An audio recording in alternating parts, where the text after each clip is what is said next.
passageiros da Rota Ibero-Latino-Americana da Energia. Afivelem os cintos. Afivelem os cintos. Após as últimas paradas em Natal e em Lisboa, o EVEX desembarca agora em ambiente totalmente virtual, onde nascemos e construímos grande parte da nossa história. Nesta quinta edição, o nosso objetivo é promover discussões para acelerar a transição energética justa e a industrialização verde nos países da Península Ibérica e da América Latina. Convocamos para essa missão importantes autoridades, renomados especialistas e executivos de grandes empresas dos setores energéticos, principalmente do Brasil e de Portugal. Teremos vários painéis 100% online e ao vivo para troca de conhecimentos e experiências. Esperamos assim impulsionar soluções sustentáveis, tecnologias inovadoras e novos negócios em prol da transformação energética e industrial. Aproveitem essa oportunidade única para adquirir aprendizados e ampliar horizontes rumo a uma economia de baixo carbono. O EVEX 2024 Energy Virtual Experience começa em 5, 4, 3, 2, 1. Sejam todos muito bem-vindos ao futuro da energia.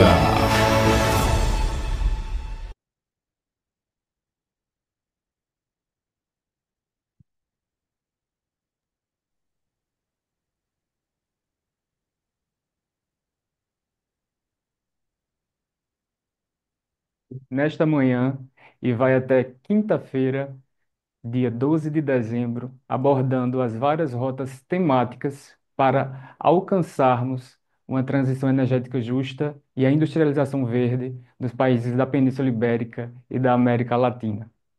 Antes de chamarmos o próximo painel do evento, gostaríamos de agradecer imensamente aos nossos apoiadores institucionais, a ABIV, Associação Brasileira da Indústria do Hidrogênio Verde, a Beólica, que é a Associação Brasileira de Energia Eólica e Novas Tecnologias, a Agência Issues, a Associação Portuguesa da Energia, o Laboratório Nacional de Energia e Geologia de Portugal e a Câmara de Comercialização de Energia Elétrica. Também gostaríamos de agradecer imensamente aos nossos patrocinadores, o Patrocinadores Ouro, a DENE, Agência para a Energia de Portugal, a Embipar e o Ministério de Minas e Energia do Brasil e a Itaipu Binacional. Como patrocinadores prata, CEMIG, Governo do Estado de Minas Gerais e a Copel. E agradecemos também pelo patrocínio bronze do Rolim Advogados e do Demarest Advogados. Bom, pessoal, teremos agora um painel sobre a Rota do Hidrogênio Verde, que será moderado pela nossa ilustre, querida amiga Fernanda Delgado, que, para além de ser membro do Comitê Científico e organizador do EVEX, é também CEO da Associação Brasileira da Indústria do Hidrogênio Verde. Olá, Fernanda, tudo bem? Você me ouve? Oi, Caio, boa tarde a todos. Escuto você muito bem. Obrigada pelo convite mais uma vez, Caio. Seja muito bem-vinda. Você que esteve presente conosco desde a primeira edição do EVEX, lá em 2020, quando nós tínhamos em ambiente totalmente virtual, e tem sido desde então uma grande apoiadora nossa. Sem mais delongas, eu passo a palavra para você apresentar os nossos ilustres oradores dessa sessão, Maria João Rolim, Ricardo Gedra e o nosso querido André Bueno. A Maria João Rolim estava com problema no link, não sei se ela já entrou na sala, não tive feedback aqui da equipe, mas você pode dar continuidade aos trabalhos, que é, Maria João entra assim que conseguir. Obrigado. Sou eu quem agradece o convite, Caio, mais uma vez. Ao longo de todos esses anos, é sempre um prazer fazer parte aqui do trabalho do Comitê Científico do EVEX e participar. Bem, enfim, eu sou Fernanda Delgado, diretora executiva da Associação Brasileira da Indústria do Hidrogênio Verde. Dou a todos vocês muito boa tarde para esse painel em que tem um nome bem genérico, né? Rotas do Hidrogênio. Mas eu vou tentar focar um pouco, pelo menos foi isso que a gente combinou aqui com os outros painelistas, da gente falar quais foram os principais acontecimentos do setor de hidrogênio verde no Brasil agora em 2024. Aproveitar que a gente está aqui no dia 10 de dezembro, hoje foi a última Assembleia Geral da ABIV aqui em São Paulo. Vamos fazer um recap de tudo que aconteceu no mercado de hidrogênio verde rapidamente, em termos mercadológicos, comerciais, regulatórios, para deixar todo mundo na mesma página e, quem sabe, insights muito interessantes para o trabalho de todos nós em 2025. Eu tenho aqui a Maria João Rolim, sócia do Rolim Goulart e Cardoso. Obrigada por estar aqui, Maria. Você já está desde de manhã, mas eu só estou te vendo agora aqui no Evex. Então seja muito bem-vinda. Tenho aqui o Ricardo Gedra também, da CCE, que é a pessoa que mais entende de certificação no país.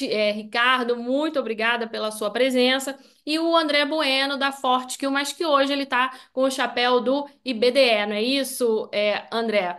Então, acho que a gente vai ter uma discussão muito, muito bacana.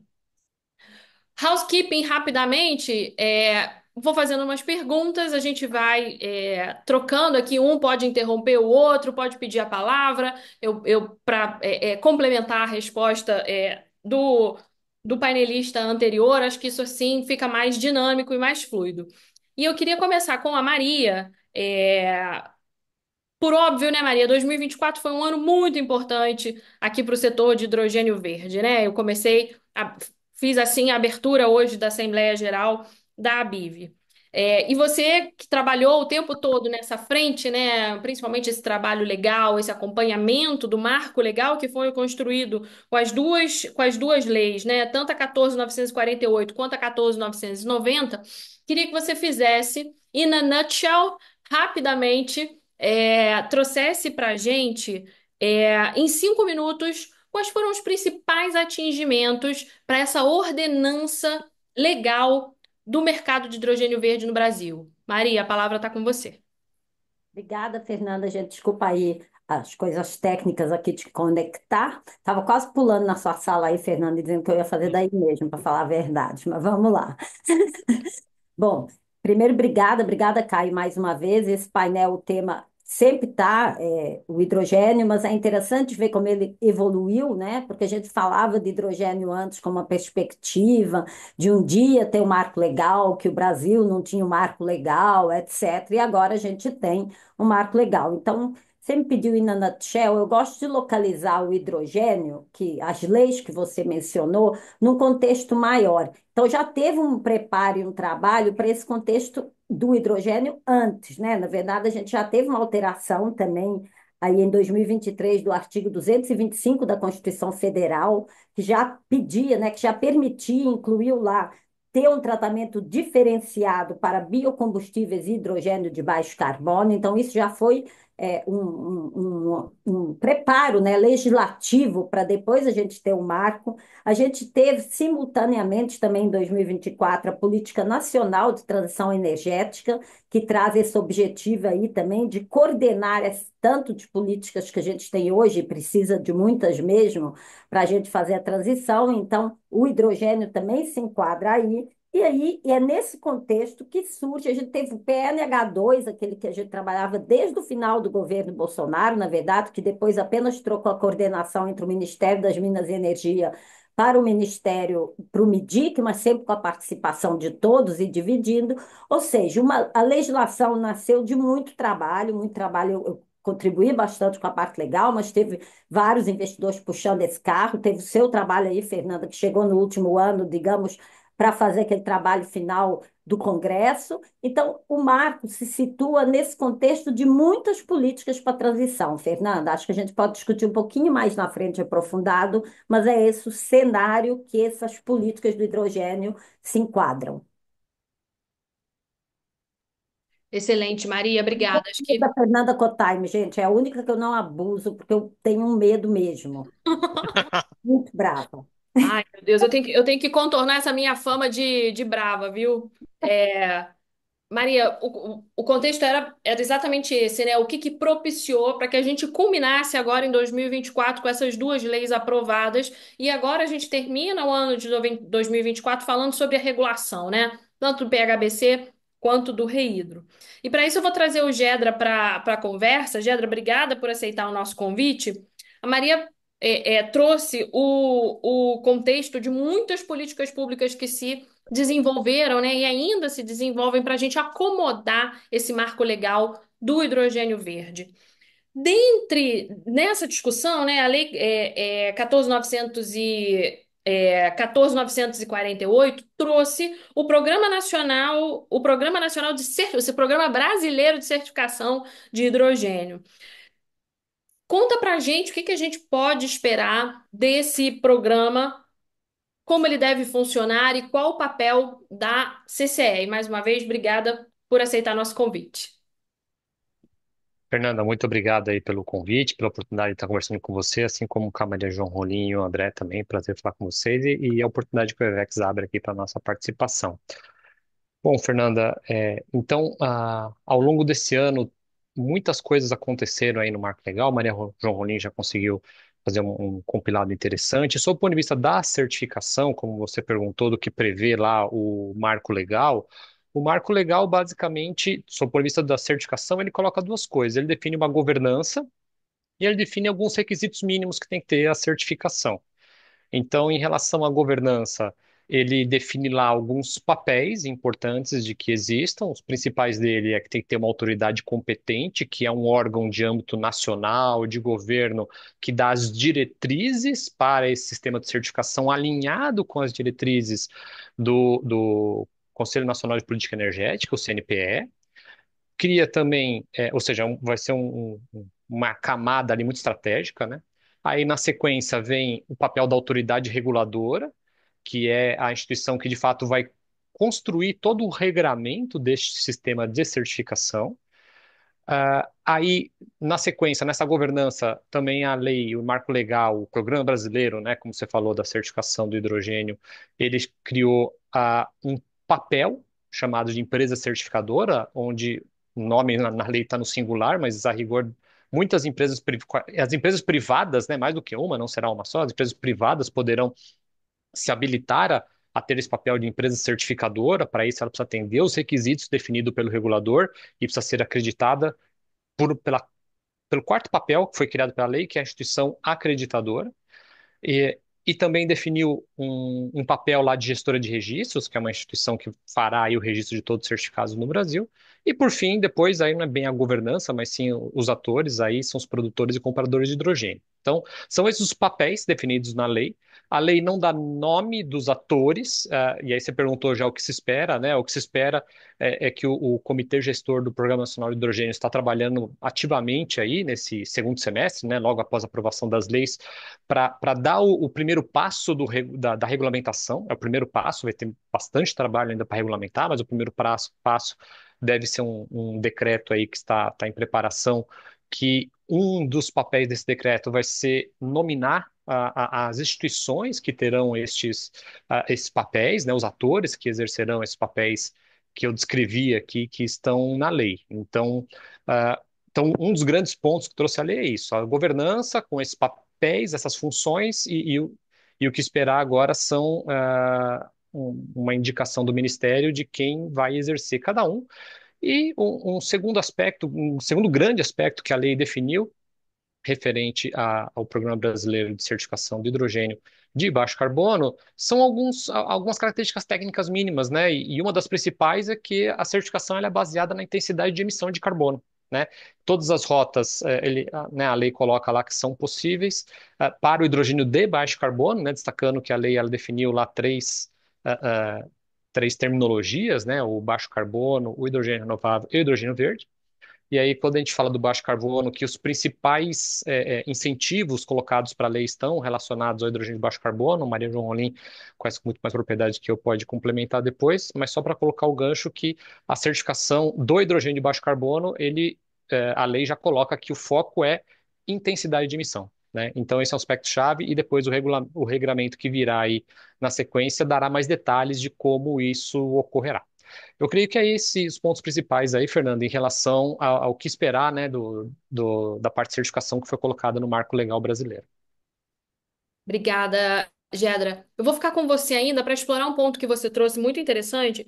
Você falou que a certificação é baseada na quantidade de emissões, né, por quilo de hidrogênio produzido.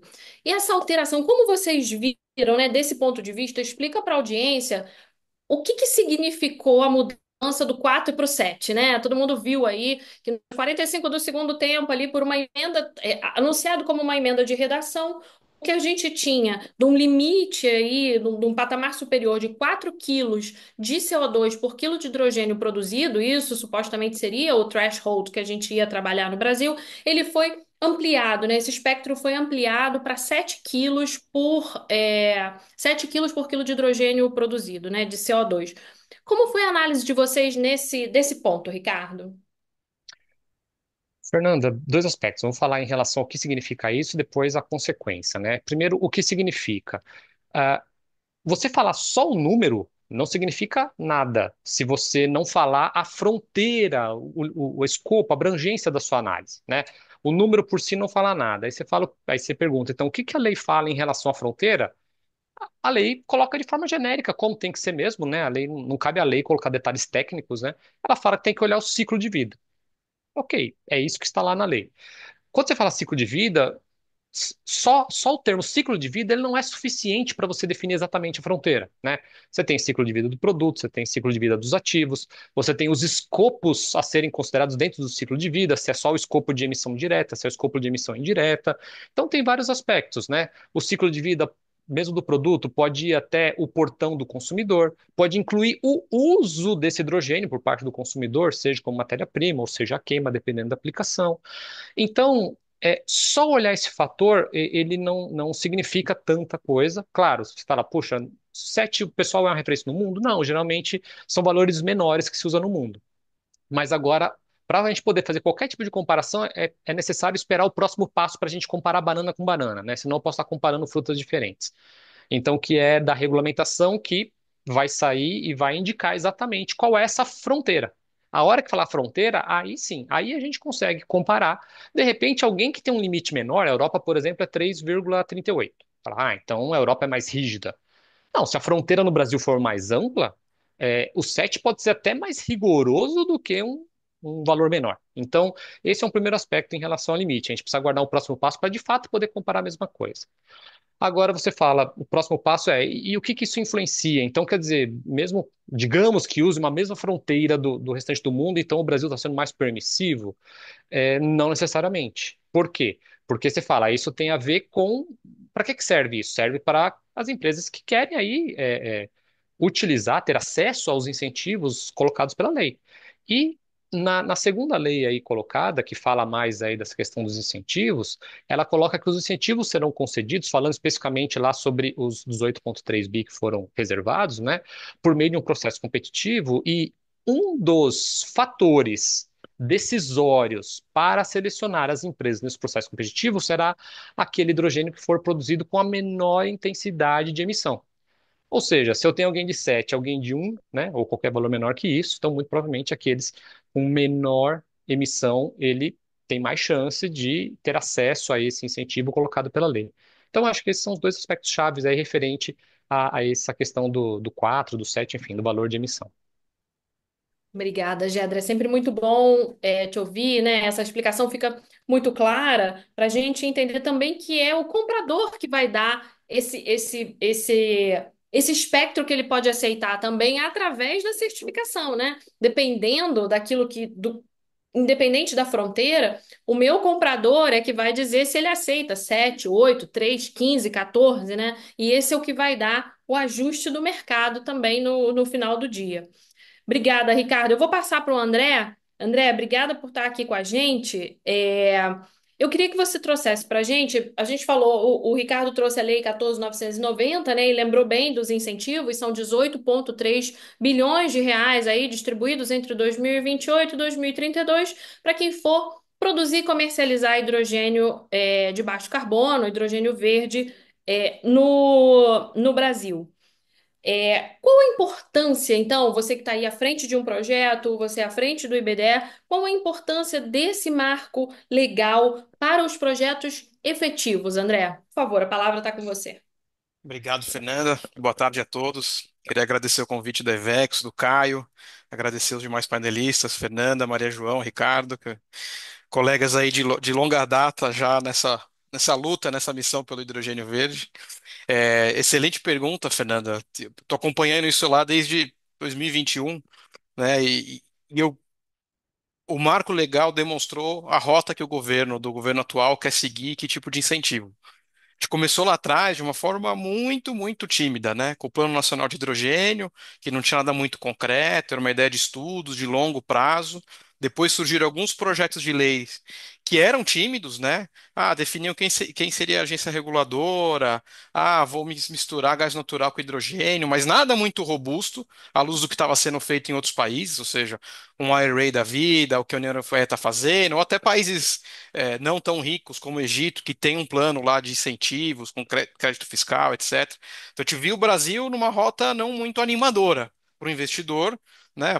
Posso falar a empresa que eu trabalho, que tem projetos no mundo inteiro, falar, o Brasil é legal, bacana, tem uma série de condições, mas o governo não está mostrando uma real vontade, incentivo. Só uma lei definindo a agência reguladora não resolve, ou fazer uma mistura lá com gás, não era bem isso que ia resolver tirar o projeto do papel.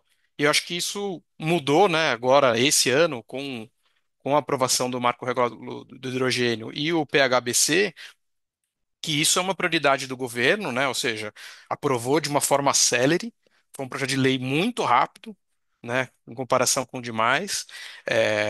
Teve apoio do governo federal, apoio do Congresso, apoio de uma série de associações, ou seja, você vê que a sociedade, de uma forma geral, está apoiando isso, com crédito fiscal, num cenário que o Brasil não está, enfim, podendo torrar dinheiro, ou seja, a gente tem um cenário fiscal complicado, mas mesmo assim o governo está disposto a ter uma política pública para incentivar o hidrogênio. Então, para o ainda que tem uma perna relevante ainda faltando, que vai ser o decreto que vai regulamentar isso, e uma série de outras questões que o Gedra falou, como vai ser o procedimento competitivo, definir em orçamento, porque hoje a lei fala de um teto de 18 bilhões, né?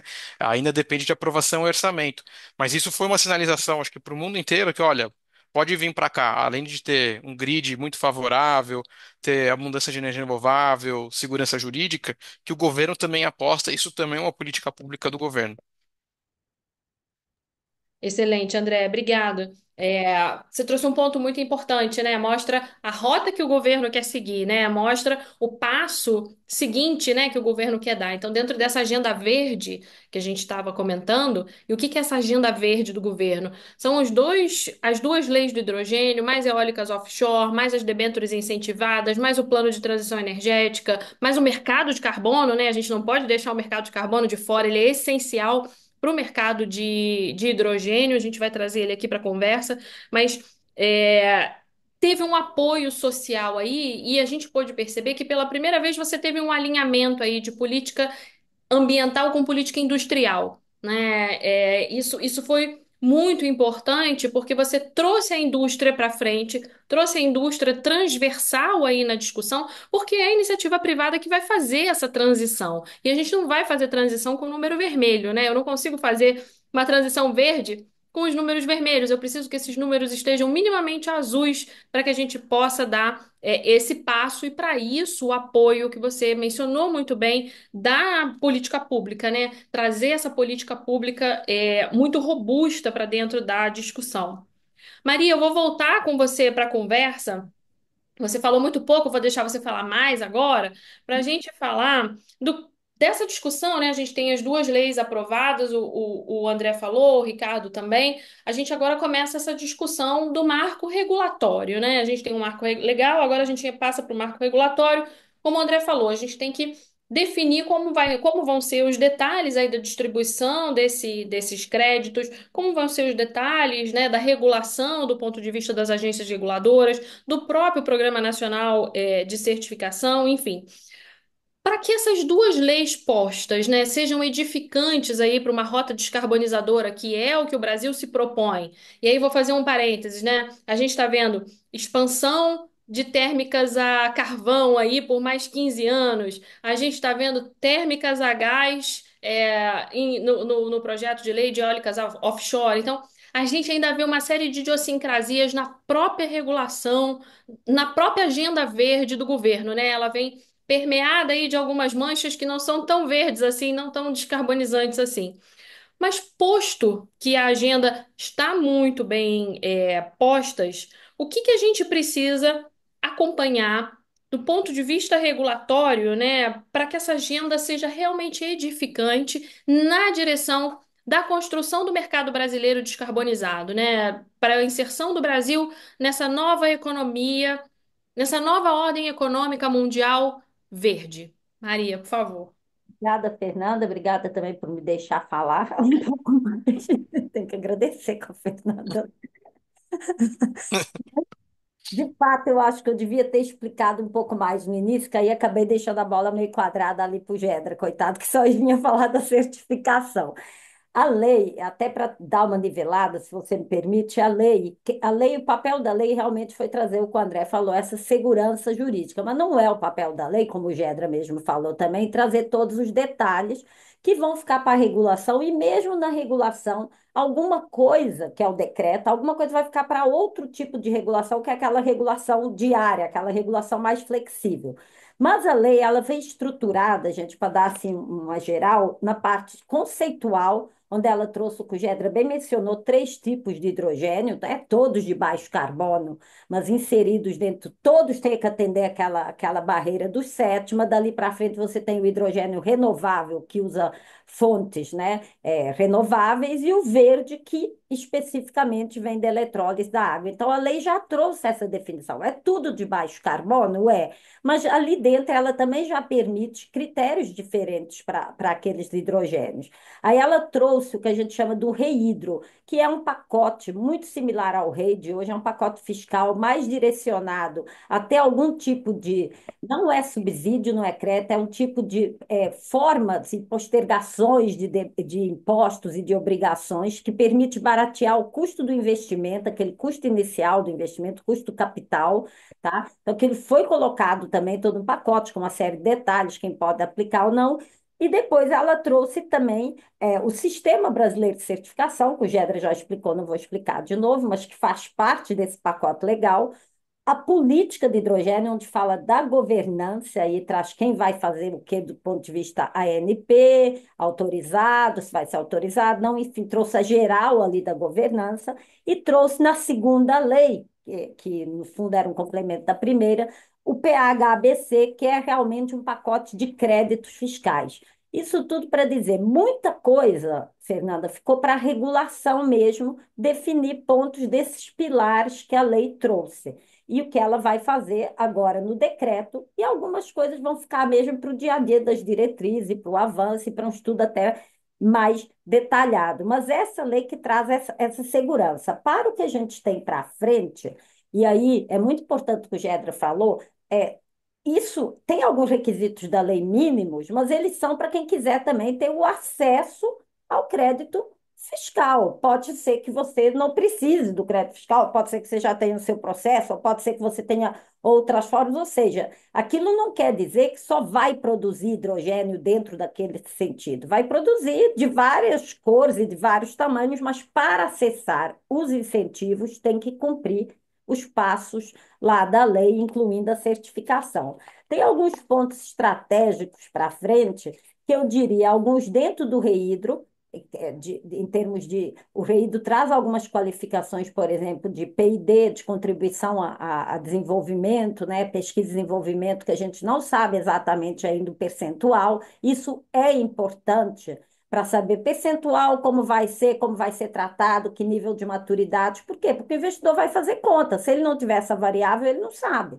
Então, ele precisa ter essa definição. Tem alguns conceitos que a lei traz também, que vai priorizar projetos de baixa intensidade, porque essa lei já manda, mas também que tragam maior adensamento da cadeia de valor. O que é exatamente adensamento de cadeia de valor? Que não é a mesma coisa que conteúdo local. Conteúdo local é quanto você emprega, né, na sua produção da indústria nacional. Adensamento, você pode atrair vários serviços para uma região, por exemplo. Então, esses conceitos que a lei já definiu e que tem toda a lógica de priorizar, porque afinal de contas é um dinheiro público para o objetivo de descarbonizar, ou seja, não é um incentivo generalizado, tem um objetivo de política pública, ele tem que ter esse desafio agora da regulação, eu costumo dizer, de ter a coragem de priorizar sem discriminar, levando em conta o objetivo da política pública. E esses conceitos que eu falei são muito importantes. Além disso, a gente tem lá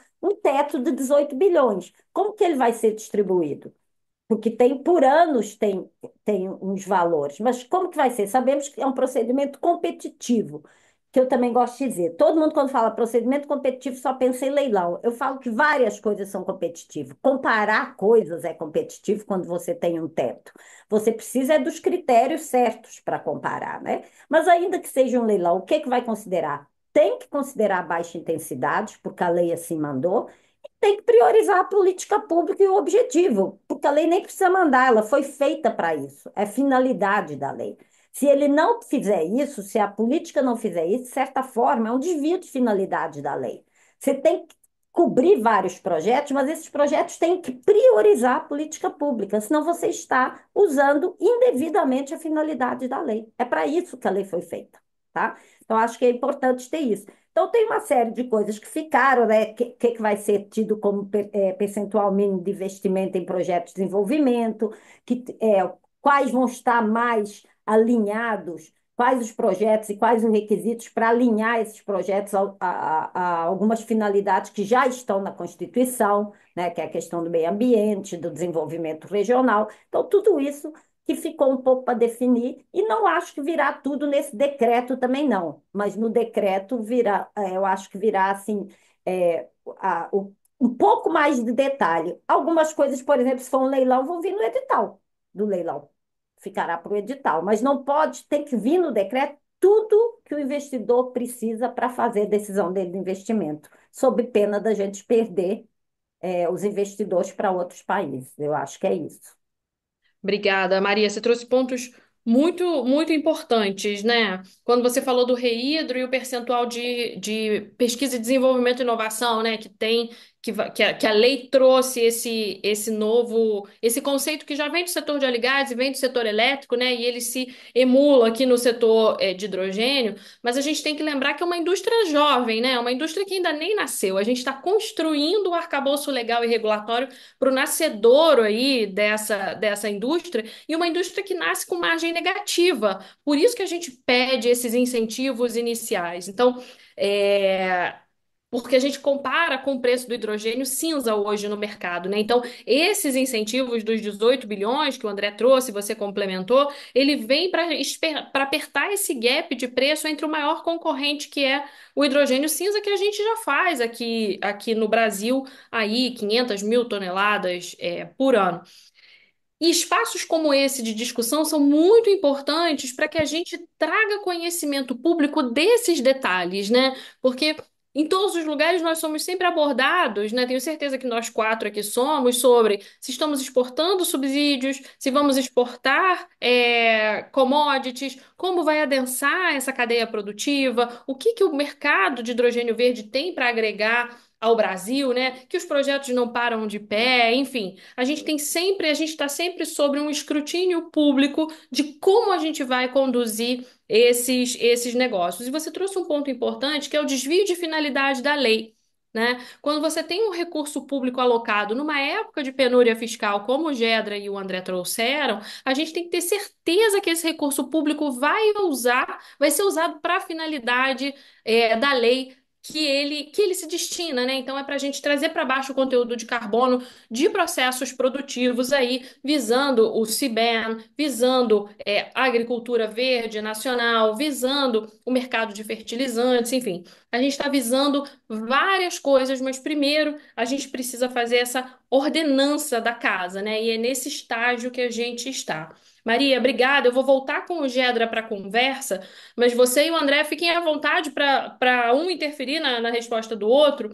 Gedra, a gente tem 5 projetos para tomada final de investimento, né, de decisão de investimento no próximo ano, né?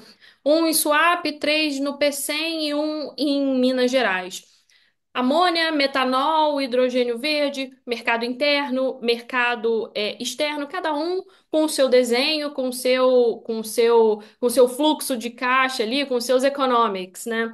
Fala pra gente, Ricardo, como a certificação pode ajudar uma empresa a alcançar esse ponto aí muito importante que a gente vai ficar buscando o ano que vem, Hoje eu tenho mapeado esses 5 projetos, né? Ficam disponíveis no site da ABIV. Conclamo a todos aí a frequentarem o site da ABIV, fazendo propaganda aqui. Mas como a certificação, André, perdão, Gedra, pode ajudar a gente a alcançar o FID, né, na fase atual da estruturação das empresas? Ricardo, por favor. Fernanda, eu começo respondendo até por um comentário que você fez aí logo depois da minha primeira intervenção, de que a certificação ela tem que entender as necessidades do cliente, né? E aí, então, agora respondendo a sua pergunta, a certificação, para ela poder contribuir, primeiro precisa estar mapeado aí quem é o cliente, e você pontuou aí de alguns principais projetos, alguns com foco em exportação e outros com foco na aplicação doméstica, né? Então, esse já é o primeiro aspecto. Se o foco é exportação, primeiro a certificação tem que ser do padrão do cliente destino, né? Se é Europa, padrão Europa, se é Estados Unidos, padrão Estados Unidos, se é Japão, padrão Japão, enfim, o que quer que seja. Então, esse é o primeiro aspecto, que é isso que o cliente quer, né? Eu uso sempre um exemplo que, se uma indústria automobilística aqui no Brasil quiser vender para o Reino Unido, não adianta botar o volante do lado esquerdo que não vai vender, você tem que colocar do lado direito, porque é o que o cliente quer, né? Então, começa daí. E o outro aspecto, e se é de uso doméstico, ok, então agora entra todo esse contexto que a gente está falando aqui do marco legal e todos os pontos que colocam. E como que a certificação pode contribuir? Da seguinte aspecto: qualquer projeto, todos os projetos que você falou, Fernando, são projetos de grande porte. São projetos com investimento da ordem de bilhões de reais. Nenhum projeto de investimento da ordem, projeto qualquer que seja, pode ser qualquer tipo de empreendimento, pode ser uma infraestrutura, pode ser um prédio, qualquer um de bilhão de reais, para tomar decisão de bilhão, primeiro a empresa gasta alguns poucos milhões para ela poder, na hora que tomar a decisão de bilhão, ela está bastante segura. Então existe toda uma cadeia e ela pode inclusive afundar esse custo se ao longo desse primeiro investimento ela chegar à conclusão que não vale a pena colocar bilhões, né? Então, é nesse momento que a certificação pode contribuir. O que que a empresa faz, então, de início? Ela faz uma série de aspectos para ir cada vez mais reduzindo o risco da empresa. Então, por exemplo, ela vai ver se aquela área não tem nenhum impedimento ambiental, né? Uma área de proteção ambiental, área de proteção permanente, uma área de manancial, áreas assim, que é impossível, não adianta você querer avançar, que você não vai conseguir, é proibido, né? Já começa, esse é um primeiro aspecto, ou seja, tem uma análise ambiental feita. Ah, não tem nenhum impedimento dessa ordem? Então aí ela faz um estudo de impacto ambiental mais aprofundado, né? Que para avançar. Ela já reserva terreno, espaço, coisas dessa natureza.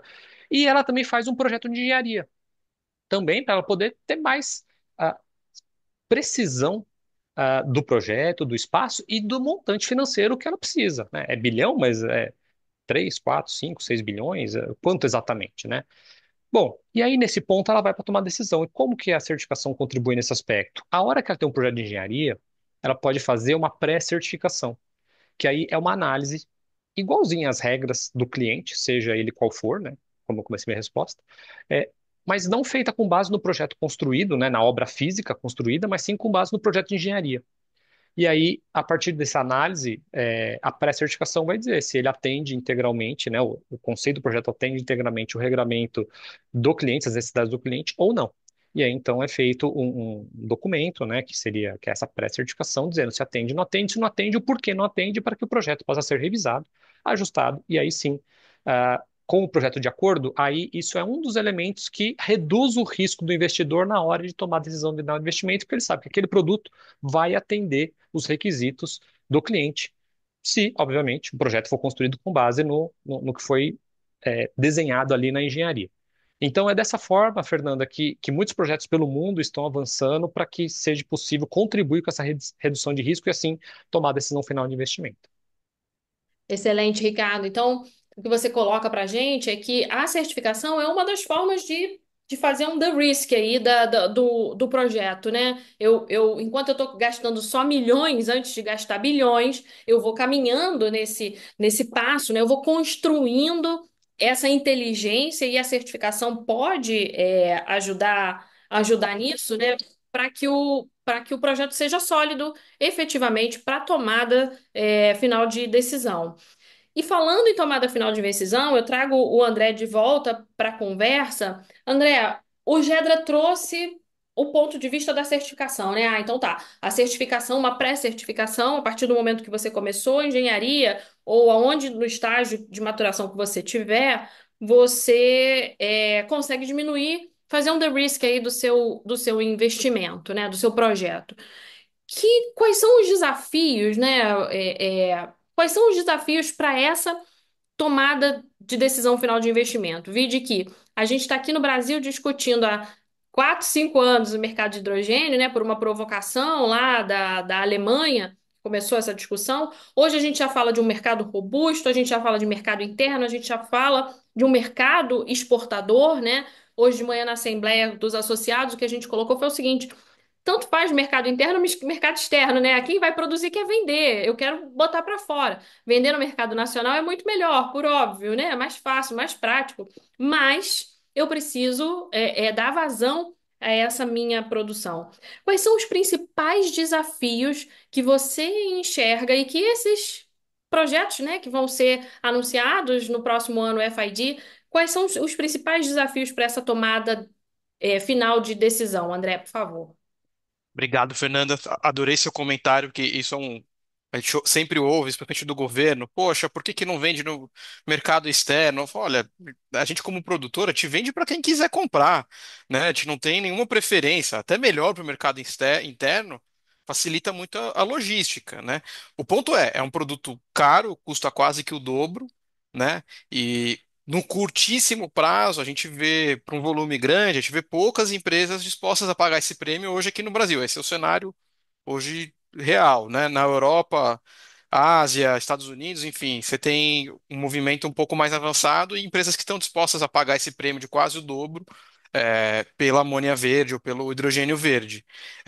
No médio e longo prazo, com a indústria sendo instalada aqui, que o mais importante é te garantir que o investimento, que as plantas de hidrogênio sejam feitas aqui, porque isso virtualmente pode ser feito em qualquer lugar do mundo. Basta você ter água de energia renovável, você pode fazer. A gente tem um outro projeto que é na Noruega, né? Também tem condições propícias para fazer lá. O mais importante é que a gente consiga atrair esse investimento, que vai aumentar a arrecadação, vai gerar emprego, vai aumentar o PIB, que ele esteja aqui no Brasil. No curtíssimo prazo, provavelmente isso vai ser o mercado export, né? Enfim, a agenda na Europa, especialmente, guerra da Ucrânia, querer ficar dependência do óleo e gás russo, avançou muitas coisas por lá. Então, provavelmente que você tem ali volume de off-takers indo para a Europa nesse primeiro momento. No médio e longo prazo, com o custo da amônia e hidrogênio barateando, né, seria para um custo mais. E essa é a tendência, tem inúmeros estudos demonstrando que o custo hoje de US$ 900 a tonelada, ele pode chegar a 500, bater quase que ficar paralelo ao hidrogênio cinza. Provavelmente a gente vai abrir uma oportunidade enorme aqui no Brasil para fazer aço verde, fertilizante, eventualmente até gerar energia, enfim, ser um substituto do gás natural no médio e longo prazo. Sobre desafios, Fernanda, são inúmeros. O principal deles hoje, eu diria você encontrar um off-taker disposto a ter um contrato de longo prazo, né? Porque todos esses projetos vão ser financiados, project finance. Ninguém vai fazer full equity. O banco, tradicionalmente, para te dar um project finance, ele precisa de um PPA âncora, um off-taker âncora de longo prazo. Só que como hoje é um produto caro e todo mundo tem certeza que daqui 5 anos ele vai estar mais barato, daqui 10 muito mais barato, ninguém está disposto a assinar um contrato de longuíssimo prazo, que seria o padrão dos bancos, para fazer um project finance. Então, o primeiro desafio vai ser aí, você encontrar um equilíbrio de ter um off-taker que não vai ser 20 anos, alguém disposto a 10 anos, 12, 15 anos, e voltar com o banco e falar, olha, não vai ser um Project Finance tão tradicional que você está acostumado com energia, por exemplo. Você tinha PPA de 35 anos, muito mais tranquilo. Não. Vai ser um prazo maior que vai obrigar tanto os bancos quanto os produtores a serem mais criativos na estrutura de Project Finance. Eventualmente ter mais equity, enfim, trazer um sindicato de bancos, pulverizar esse risco. Há um interesse enorme de bancos para financiar isso, tanto multilaterais, bancos de fomento, BNDES, aqui lá fora, bancos privados. É um produto muito bacana, mas né, o diabo mora nos detalhes. A hora que a gente for entrar nesse detalhe, de falar, olha, o off-taker não é 20 anos, é 15, é 10, e a gente tem um grau de risco maior, aí vai ser, eu acho que esse vai ser um desafio grande, especialmente considerando que a gente não sabe o preço futuro do hidrogênio. Né? Porque você fala, olha, se eu tenho uma curva de preços futuros, é fácil eu saber qual que é o risco do produtor e do banco a hora que acabar esse primeiro contrato de offtake.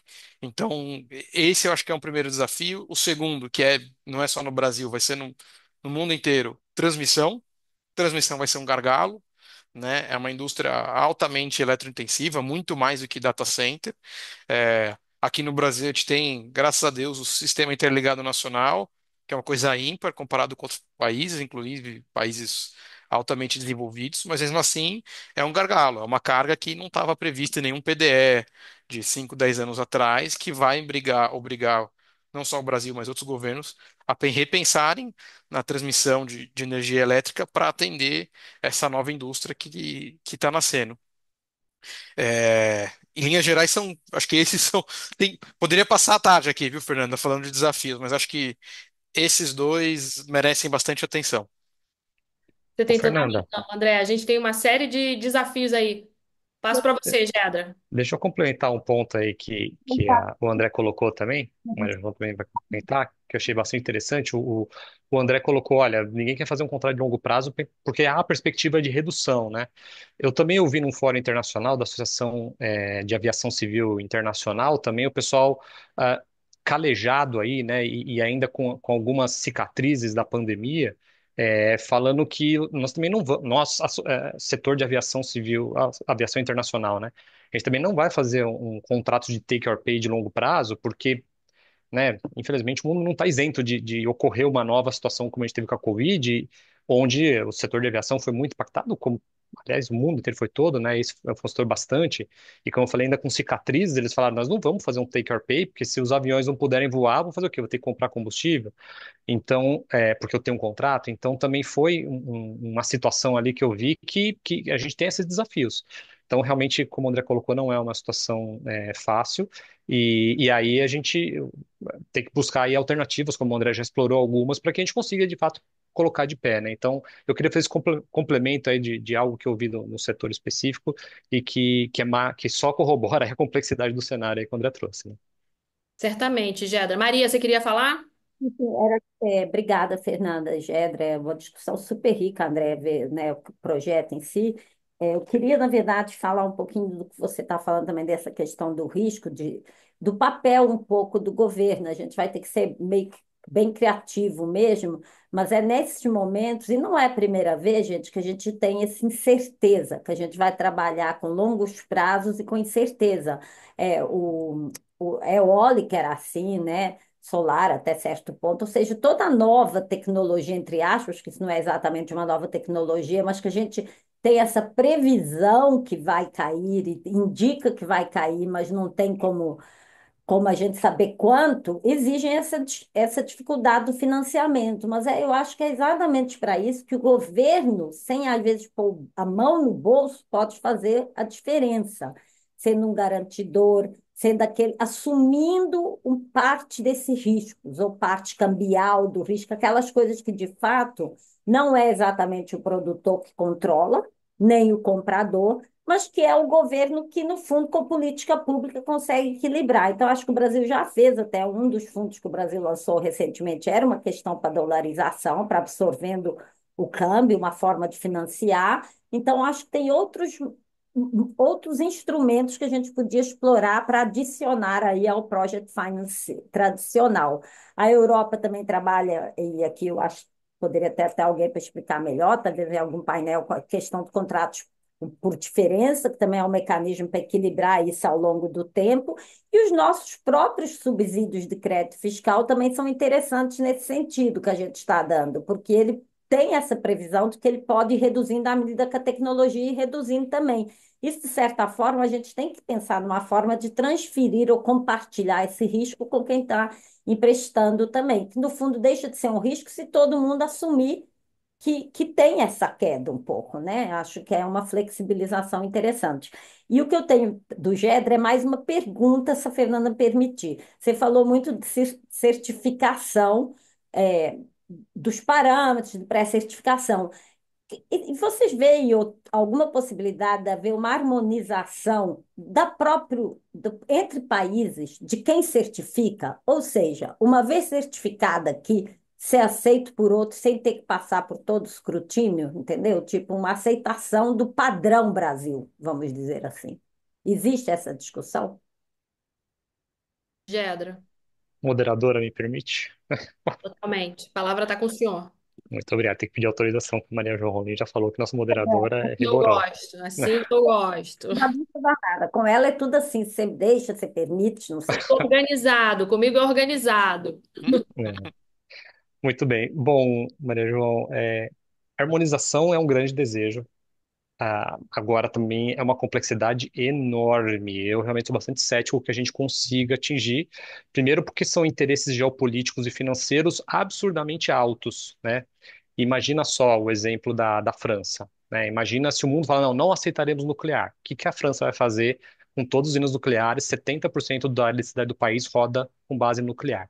Não dá, é um interesse geopolítico e financeiro absurdamente alto, né? Então, tem situações que não. Imagina no nosso caso, a Europa não aceita biomassa. Imagina falar ao Brasil, não, tira a sua biomassa. Como que nós vamos falar que, nossa, nós temos aqui, nos orgulhamos de ter, né, tanta biomassa no Brasil, e a gente fala, não, não vou aceitar. Então, são questões muito complexas, por isso que é muito difícil a gente conseguir uma harmonização. Agora, em alguns aspectos, consegue-se algo. Então, por exemplo, no cálculo da emissão de carbono. Então, no cálculo da emissão de carbono, saiu no final do ano passado, né, uma especificação técnica da ISO, e na COP do ano passado foi celebrado um acordo de reconhecimento mútuo. Então, já é um caminho, por exemplo, uma parte desse processo, uma parte, aliás, super importante, que é calcular a intensidade de carbono, conseguir fazer com base numa regra padronizada, né? Então, esse já é um aspecto relevante. Então, esse já é um primeiro ponto importante da sua questão. E um segundo, que não é exatamente uma harmonização, mas ele atinge o objetivo que você colocou, que é o hidrogênio produzido num local ser reconhecido já de uma forma mais célere ou automática em outra, é o reconhecimento. Então, e a interoperabilidade. O nosso marco legal fala que é previsto, né, que a autoridade reguladora providencie aspectos de interoperabilidade com outros sistemas de certificação internacional. Então, esse é um desafio que o regulador vai ter que tratar, então, esse já é um caminho. E um outro caminho, né? Esse daí é mais se o Brasil quiser importar, né? Que é o que prevê o nosso marco legal. E pensando na exportação, outras jurisdições trabalham com isso. Então, a Europa, que é, né, um principal mercado alvo de quem tem planta aqui no Brasil, com foco em exportação, a Comissão Europeia tem lá um sistema de reconhecimento dos sistemas voluntários de certificação. Então, a partir do momento que você faz um sistema de certificação, né, o sistema que a CCE fez, ele já atende esse requisito. Já fez, ele está em processo de reconhecimento, assim como outros globais também. Então, a Europa faz esse reconhecimento, está lá no site da Comissão Europeia. Então, quem comprar um produto, né, um comprador europeu que comprar esse produto e colocar no seu quesito, olha, tem que ser um desses sistemas de certificação aqui reconhecidos pela Comissão Europeia, então automaticamente ele será aceito. Então, esses são alguns caminhos para atingir esse objetivo. Interessante. Obrigada, viu? Porque tem essa questão mesmo na lei, né? Os conceitos ainda em aberto, mas que são os caminhos para equilibrar suas diversidades, sem dúvida nenhuma, né? E eu acho que é um caminho bom para a gente trilhar, na verdade, porque a gente fica muito presa a atender tudo, aí a gente não atende nada. Exatamente. Eu tenho uma pergunta para o Gedra, posso? Coitado do Gedra, tá sendo Hum, fuzilado. Ó, não, não fui eu que combinei isso, não, hein, hum, Gedra? Moderadora, você está aqui me colocando na saia justa. hum. A gente tem que acabar. Brincadeira, Vai, brincadeira. Ô, André, André, daqui a por pouco a gente favor, tem que acabar. Por faça a favor, André. gentileza. Vou fazer uma pergunta, acho que para colocar todo mundo no contexto, especialmente quem está nos assistindo, para ela ter o contexto de onde a gente quer chegar, né? A União Europeia definiu via Delegated Acts como você certifica o hidrogênio verde, quais são os parâmetros. Basicamente tem três regrinhas de ouro, né? A adicionalidade tem que ser uma energia, uma planta nova. Correlação temporal, ou seja, aquela energia tem que estar sendo gerada e abastecendo a produção de hidrogênio verde ao mesmo tempo, né? A partir de 2030 é hourly matching, que é um negócio bastante desafiador, e correlação geográfica, né? Elas têm que estar no mesmo submercado, a geração de energia e a produção de hidrogênio. E a mesma regra traz algumas exceções para não cumprir com essas três regrinhas. Uma delas fala se no grid, né, na sua distribuidora, naquele supermercado, tiver acima de 90% de energia renovável, você não precisa cumprir com essas três regrinhas. E, e por acaso, o supermercado do Nordeste é um dos pouquíssimos lugares no mundo onde você tem um grid verde, ou seja, Não necessariamente você precisa construir uma planta nova ou você precisa atender o hourly matching, o monthly match, etc. É, eu sei que teve algumas discussões, ainda nada oficializado, ainda nada escrito na pedra, Gedra, mas há um entendimento no Brasil, especialmente na na União Europeia, de que o Brasil, a forma como é configurado hoje o Brasil, dividido em quatro submercados, ele é o equivalente ao bidding zone europeu. Queria saber como que você está vendo isso, se esse movimento, esse entendimento continua, enfim, como que você enxerga? Babado, hein? Babado, hein? Babado. Hum. Babado. Vai, Gedra, quero ver agora, hein? Tá contigo. Pergunta fácil essa, né? Bom, o negócio é o seguinte, então, de fato, a regra europeia fala que os 90%, como o André super bem explicou, tem que estar dentro da bidding zone, mas bidding zone é um conceito europeu, aí a pergunta vem, o que que é bidding zone fora da Europa, né? E aí, lá no regulamento europeu, tem dois trechos da regulação que nos ajuda a interpretar. Um fala que você tem que usar o conceito equivalente no país de terceira parte, que ele chama. E aí tem uma outra parte do regulamento que fala: equivalente significa onde você tem o cálculo horário do preço da energia. E o que que isso tem a ver? Tem a ver que se o cálculo é horário naquela região, é porque dentro daquela região você não tem, ou você tem muito pouca restrição do escoamento da elétrica. E aí no Brasil, né, como o André já colocou, o cálculo do preço ele é feito em cada um dos quatro submercados elétricos que nós temos aqui no nosso país. Por isso que a correlação, quando você aplica essa regra, é Nordeste e é submercado. E o submercado Nordeste, de fato, ele é o submercado que tem aí o maior percentual. Você olha o Brasil todo, no ano passado foi 93%. Se você olha o Nordeste especificamente, foi 98 e alguma coisa, né? E tem ainda algumas particularidades da regra que quando o supermercado ele é exportador, ou quando o bidding zone é exportadora, isso melhora ainda mais o índice. Então, fazendo com que, como o André falou, o Nordeste brasileiro é um dos poucos lugares do mundo que tem duas questões super importantes, está completando, você falou, André, que atinge os 90% e que tem potencial de expansão. Isso é uma coisa que a Noruega tá atingindo 90%, mas não tem um potencial de expansão, né? Como a gente tem. E vários outros países, Paraguai, idem, né? Atinge 90%, mas não tem um potencial de expansão que a gente tem. Então, quer dizer, é uma coisa impressionante também o diferencial que nós temos aí. Aí, André, aí uma notícia nova até para todos, eu não tive oportunidade ainda de conversar. Há umas 3 ou 4 semanas atrás aconteceu a Semana Europeia do Hidrogênio. Eu estive lá e eu tive a oportunidade, aproveitei essa oportunidade, o evento foi em Bruxelas e fiz uma reunião lá com o Bert Cooper, que é o cara da Comissão Europeia que trata do tema de reconhecimento das certificações, que a CCE está lá em processo de reconhecimento. E a gente marcou uma reunião lá e fomos lá e eu expliquei o nosso mercado para ele, falei, ó, é isso, qual que é o seu entendimento? E primeira coisa que eu vou falar é, a Europa não quer se comprometer com nada. A hora que eu expliquei, ele falou, não, realmente parece, né, que o submercado é a bidding zone. Aí eu falei, vamos oficializar? Ele, não. Né? Então, assim, a Europa não quer se comprometer, porque ele falou, eu não vou fazer um documento, uma oficialização para cada país do mundo, né, em relação a esse tema. Aí eles falaram, isso fica na mão do sistema de certificação que vai aplicar as regras europeias.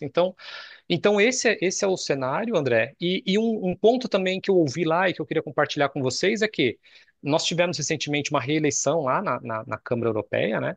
A presidente Ursula von der Leyen foi reeleita. A presidente foi reeleita, mas os comissários devem mudar, né? Deve ser esse mês, possivelmente no máximo no mês que vem, tem alguns detalhes, tá?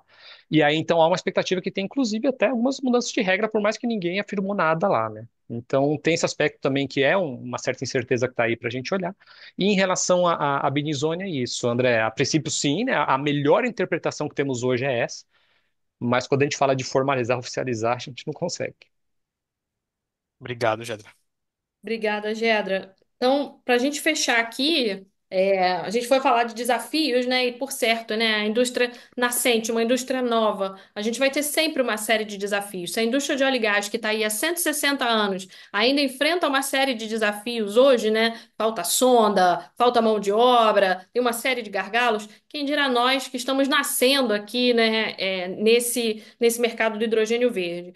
Então, rapidamente, a gente precisa encontrar o off-taker, a gente precisa expandir essa transmissão, a gente precisa de um compromisso com esse off-taker. A gente tem. O mundo não é mais o mesmo, como o Gedra falou, os contratos são diferentes, eles têm que ser pensados e percebidos de uma forma diferente. A gente não sabe se vai ter outra pandemia. Oxalá, tô batendo aqui o mármore, oxalá a gente não tenha, mas tudo agora é possível, né? Fora a questão do reconhecimento das bidding zonas e também essa harmonização extremamente complexa. E aí, para fechar, né, já que a gente tem um monte de desafios, isso é bom que garante trabalho para todo mundo por bastante tempo, para nós quatro aqui, pelo menos. É, eu queria as palavras finais de vocês. É, pode ser pessimista, pode ser otimista, né? Apesar dessa quantidade de desafios, eu sou muito otimista em relação ao mercado, mas com uma provocação que o André me fez pelo e-mail. Então tá legal. Você tem agora a economia mais desenvolvida do mundo, né? A nação mais poderosa do mundo aí com a assunção da extrema-direita novamente, né? Com a assunção aí do presidente Donald Trump. O que muda mais ainda? O que deixa o cenário ainda mais incerto? Será que a gente tem uma expectativa, né, de dois passos para trás, um passo para o lado, algum passo para frente? Sobra recurso para o Brasil, uma vez que o IRA pode sofrer. Não digo sofrer, mas ele pode ser assim apagado, né, esmaecido. Ou será que não? Que o mercado todo de renováveis toma aí um freio de arrumação pela assunção dessa nação tão poderosa, tão voltada para o setor de óleo e gás. Então, André, você é o que aparece grande aqui na minha tela, então eu vou começar por você, para suas palavras finais dentro desse contexto geopolítico, por favor. Obrigado, Fernanda. Ótima pergunta. Vamos lá, a IRA 2022 mudou o jogo, né, por hidrogênio verde. Todo mundo queria investir lá. A empresa onde eu trabalho falou, putz, é lá, Estados Unidos, tem off-taker, tem dinheiro fácil, tem mão de obra qualificada e tem um incentivo absurdo, né? Chegava a 3, pode chegar, né, a US$ 3 por quilo, em renováveis US$ 27 por megawatt. Olha, é muito dinheiro, né? Faz muita diferença. Eu venho acompanhando esse tema desde lá. Então, ainda na gestão Biden, existe uma série de incertezas, porque aprovou o marco regulatório, mas uma série de regrinhas infralegais para você efetivamente usar o crédito ainda não foram definidas. Então, ainda na gestão Biden, uma série de incertezas. Aí o Trump, durante a eleição, falou super mal do IRA, que ele vai acabar, que ele vai revogar, etc. E o Senado até então falou, putz, acho que ele não vai conseguir revogar, porque o cenário é que os republicanos não tivessem a maioria no Congresso, o que também mudou. Ou seja, a gente tem o Trump e republicanos com maioria no Senado e na Câmara dos Deputados, ou seja, eles têm a faca e o queijo na mão. É, Aí a gente tem que ser, minha leitura, né, separar um pouco o que é, às vezes, né, discurso de campanha e pragmatismo. Muitos projetos de hidrogênio verde estão em estados republicanos. Estão no Texas, gente já investindo, gerando mão de obra. Então, minha leitura, que eu acho que aquilo que já começou, já tem FID, ele não vai revogar, não vai ter uma revogação integral do IRA. Agora, créditos ainda não usados, uma expansão, uma continuidade, eu acho que isso está totalmente em xeque. Acho que ninguém vai investir lá, fazer um novo projeto agora, enquanto não tiver certeza de qual que vai ser o direcionamento. E com uma ressalva, né? O IRA ele tem um escopo muito mais amplo que o hidrogênio verde, né? O foco ali do Trump, pelo que eu vi, era carros elétricos. Isso ali é o calcanhar de Aquiles dele, e isso ele vai atacar primeiro.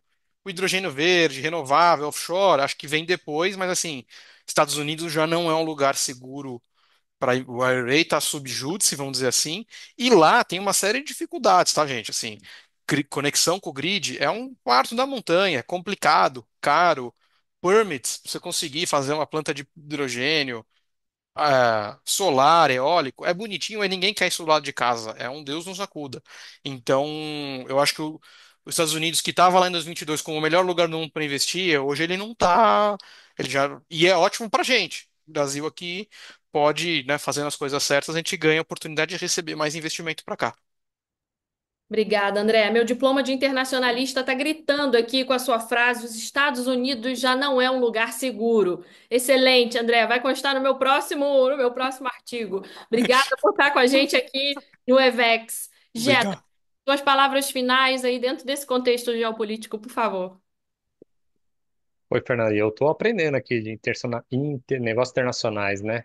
Bom, de fato, né, os grandes players que lidam com esse tema de hidrogênio com foco no mercado internacional, e aí você parar entre mercado internacional e mercado nacional, minha fala, né? Com foco em mercado internacional, a competição ela é global.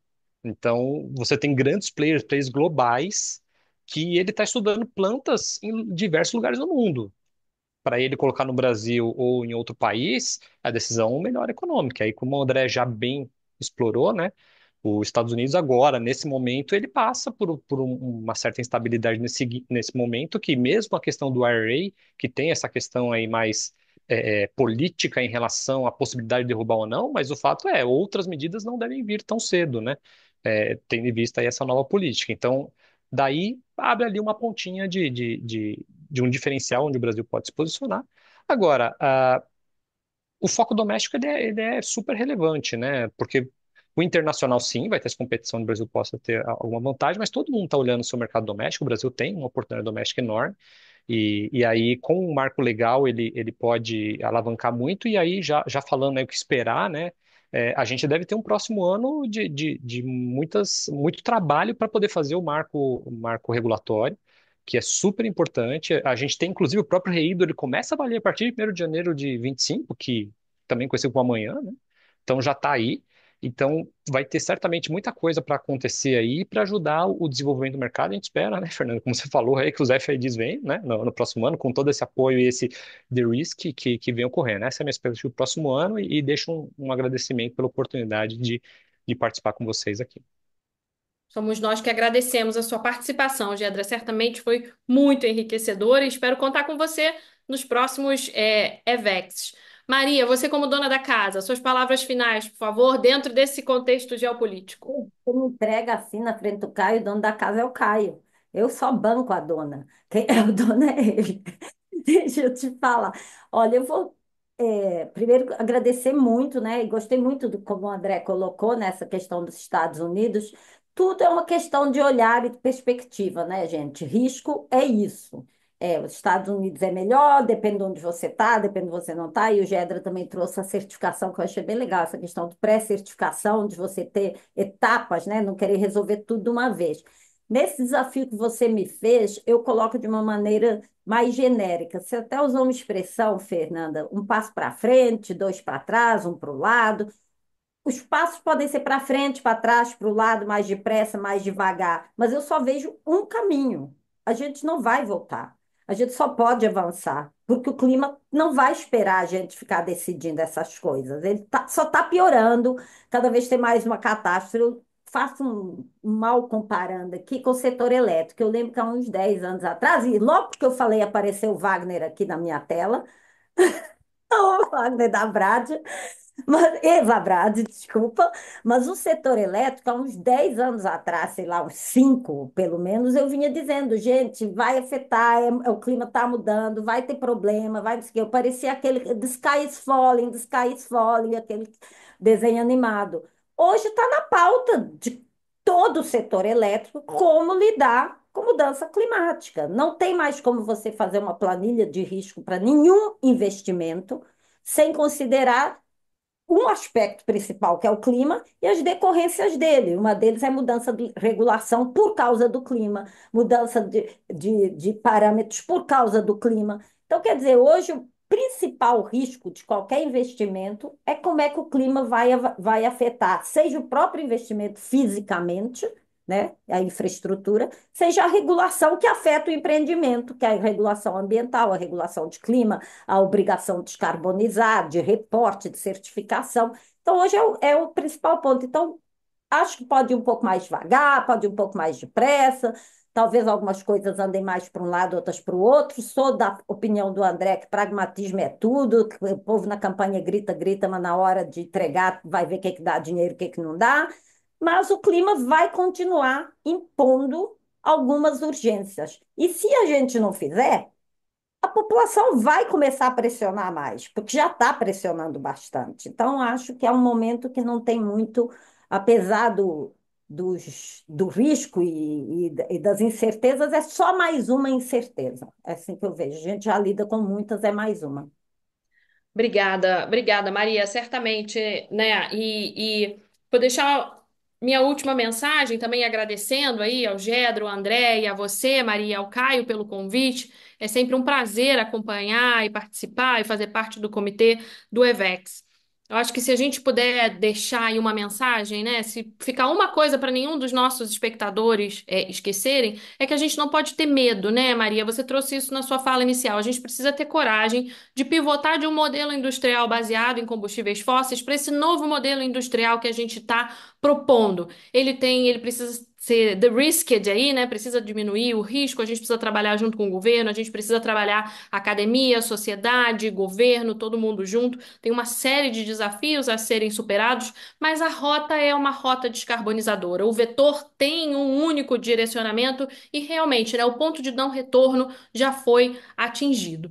Dito isso, Caio, eu agradeço mais uma vez a participação, desejo a todos uma ótima tarde e te devolvo a palavra. Obrigada. Muito obrigado, Fernanda, por mais uma excelente moderação aqui no EVEX 2024. É a primeira desta edição, né? Mas você está conosco desde o EVEX Number One. Muito obrigado e agradeço também à doutora Maria João por novamente ter voltado aqui na parte da tarde para brilhantar aqui as discussões.